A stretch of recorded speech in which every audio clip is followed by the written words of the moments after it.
ক্ষুদ্র, ছোট ও মাঝারি শিল্প স্থাপনে গুরুত্ব দিতে উত্তরবঙ্গের ৩ জেলাকে নিয়ে ডুয়ার্সের মাটিয়ালি ব্লকের বাতাবাড়িতে একদিনের শিল্প বাণিজ্য সম্মেলন সিনার্জি অনুষ্ঠিত হলো।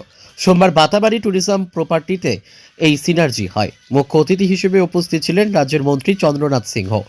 এছাড়াও ক্ষুদ্র ও মাঝারি শিল্প দপ্তরের প্রিন্সিপাল সেক্রেটারি রাজেশ পান্ডে, জলপাইগুড়ির জেলাশাসক শামা পারভিন, কোচবিহারের জেলাশাসক অরবিন্দ কুমার মিনা, আলিপুরদুয়ারের জেলাশাসক আর ভেমালা, জলপাইগুড়ি জেলা পুলিশ সুপার খন্ড বাহালে উমেশ গণপত, জলপাইগুড়ি জেলা পরিষদের সভাধিপতি কৃষ্ণা রায় বর্মন, আলিপুরদুয়ারের সভাধিপতি স্নিগ্ধা সুব্বা, কোচবিহারের সভাধিপতি সুমিতা বর্মন সহ অনেকেই উপস্থিত ছিলেন। এদিন প্রদীপ প্রজ্বলনের মাধ্যমে সম্মেলনের সূচনা হয়। মন্ত্রী চন্দ্রনাথ সিংহ বলেন, রাজ্য সরকার ক্ষুদ্র, ছোট, মাঝারি শিল্প স্থাপনের মাধ্যমে রাজ্যে কর্মসংস্থানের উদ্যোগ নিয়েছে। মহিলারা এখন এই কাজে এগিয়ে আসছে। কোথাও শিল্প স্থাপনে কোনো সমস্যা হলে প্রশাসন সচেষ্ট ভূমিকা নিচ্ছে। রাজ্যের মুখ্যমন্ত্রীও এই বিষয়ে কড়া নজর দিচ্ছেন। অন্যদিকে এদিনের এই সিনার্জি নিয়ে রীতিমতো কটাক্ষ করেন নর্থ বেঙ্গল ইন্ডাস্ট্রিজ অ্যাসোসিয়েশনের সাধারণ সম্পাদক সুরজিৎ পাল। তিনি বলেন, লোক দেখানো এই সিনার্জিতে অংশগ্রহণকারী প্রতিনিধিদের সেইভাবে সমস্যার কথা বলতেই দেওয়া হয়নি। সরকারিভাবেই একতরফাভাবে যাবতীয় বিষয় বলা হয়েছে। জানা যায়, এই সিনার্জির মাধ্যমে ৩ জেলার উদ্যোক্তাদের কাছ থেকে ৯০০ কোটি টাকার বিনিয়োগের প্রস্তাব এসেছে। আগামী বছরে ক্ষুদ্র, ছোট ও মাঝারি শিল্প উদ্যোগের ক্ষেত্রে ৩ জেলায় ৮৬০০ কোটি টাকা বিনিয়োগের আশা করা হচ্ছে। এতে ৩ জেলার প্রায় ১ লক্ষ মানুষের কর্মসংস্থানের সম্ভাবনা রয়েছে। এদিন অনুষ্ঠান মঞ্চে বেশ কিছু উদ্যোক্তাদের সংবর্ধনা দেওয়া হয়। অনুষ্ঠান স্থলে বিভিন্ন হস্তশিল্প সহ রাজ্য সরকারের বিভিন্ন ক্ষুদ্র, ছোট ও মাঝারি শিল্প দপ্তরের স্টলও ছিল। সিনার্জিকে কেন্দ্র করেছিল কড়া পুলিশি নিরাপত্তার ব্যবস্থাও। ব্যুরো রিপোর্ট, আমাদের টিভি।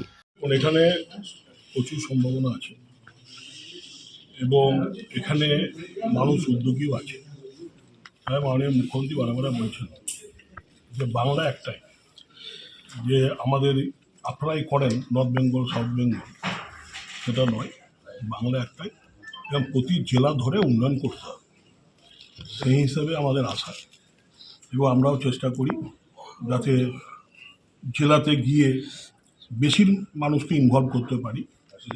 এবং আমরা দেখেছি যে কোন কোনগুলো শিল্প সম্ভাবনা আছে। মানুষের সঙ্গে আমার আধিকারিকরা এসছেন, কথা বলেছেন, অনেকেই কলকাতা গিয়েও কথা বলেন, আমরাও এসে এখানে কথা বলি।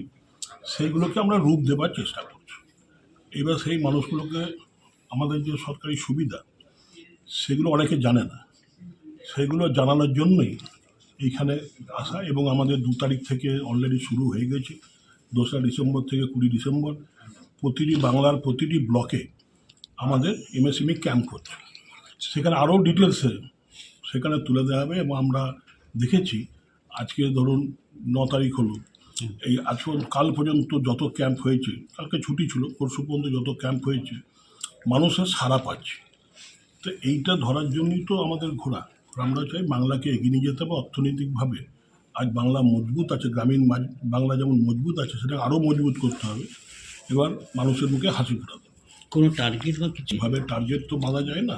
কর্মসংস্থান আমাদের ডিটেলস আছে, আপনাদের তো আমরা বোধহয় দিয়েও দিয়েছি কাগজ। 3 জেলায় কী কী মানে করেছি বা স্ট্যাটিস্টিক্স যেটা বললাম, সেগুলো তো আপনাদের দিয়েও দিয়েছি আমরা, দেখে দেবেন স্যার। আপনি দেশের প্রতি। হ্যাঁ, মেয়েরা এগিয়ে আসছে, মেয়েরা চাইছে, আমরাও তাদের সাহায্য করছি। এবং আমরা চাই আরও মহিলা এগিয়ে আসুক, যে তারা নিজেদের পায়ে দাঁড়াক।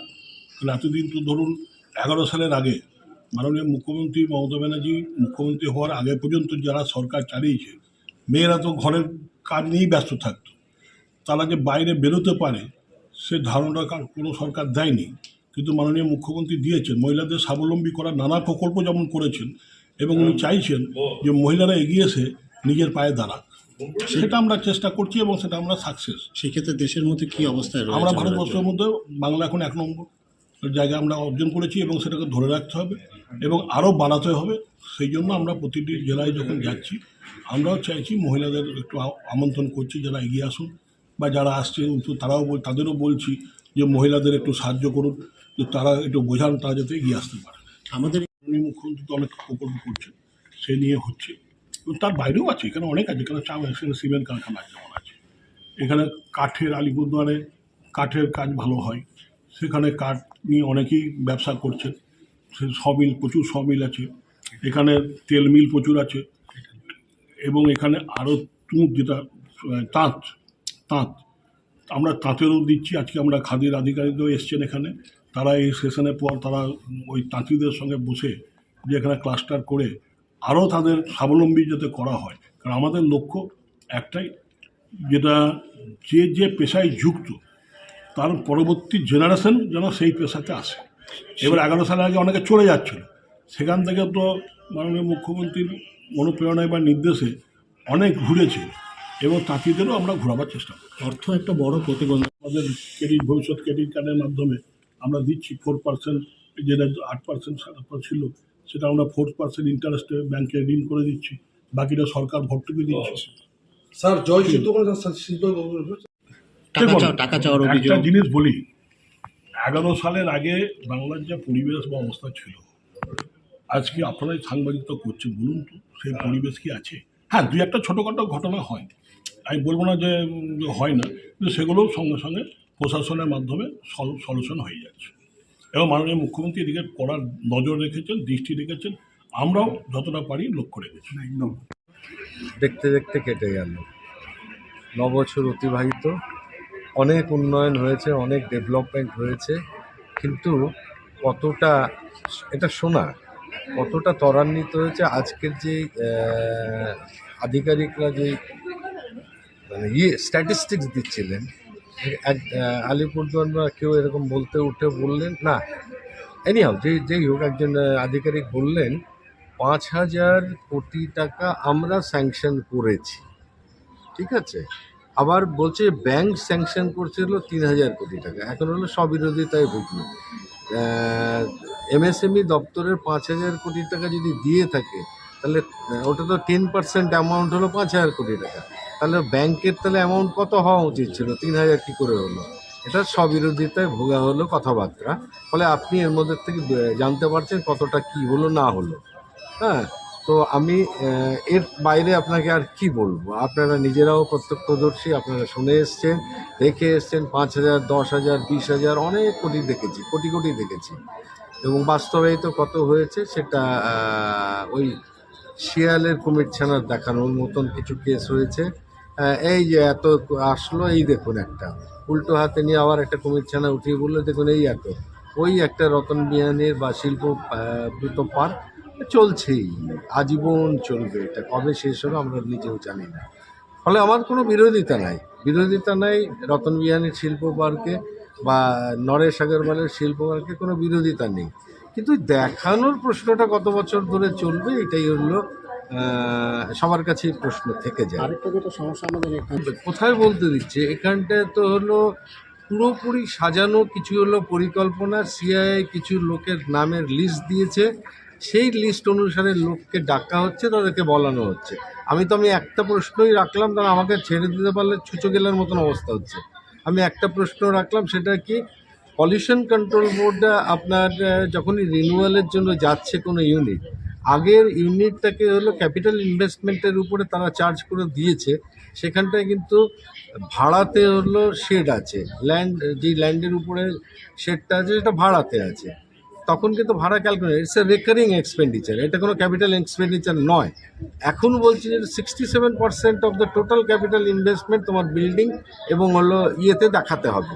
এরা জোর করে হলো এটাকে প্রজেক্ট কস্টটাকে বাড়িয়ে দিয়ে আবার হলো বেশি পয়সা, বর্ধিত পয়সা হলো কালেকশনের একটা প্রক্রিয়া, একটা চক্রান্ত, এই ধরনের বিষয় করছে। কিন্তু গভর্নমেন্ট কিন্তু কোনো জিও নেই। আমি বললাম আপনি গভর্নমেন্ট জিও আমাকে দেখান, বলে গভর্নমেন্ট জিও না, এটা পিসিবির হলো গিয়ে, সেন্ট্রাল পিসিবির কিন্তু কোনো রুলসের মধ্যে কিন্তু নেই যে আপনার রেকারিং এক্সপেন্ডিচার যেখানটা হয়েছে তার উপরে হলো ক্যাপিটালাইজ কস্ট যোগ হবে।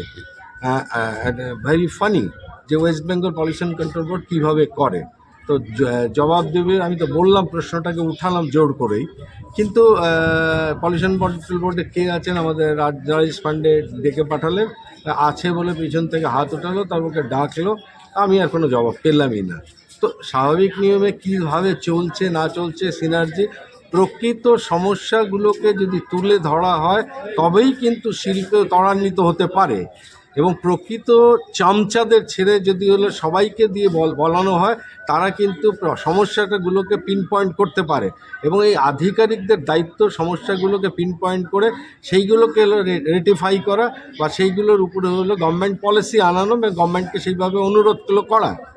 কিন্তু আশ্চর্য ফানি সেগুলো হচ্ছে না। তাহলে কিসের জন্য হলো ইন্ডাস্ট্রি হবে? কোথার থেকে ইন্ডাস্ট্রি হবে? আপনি একটা ইলেকট্রিক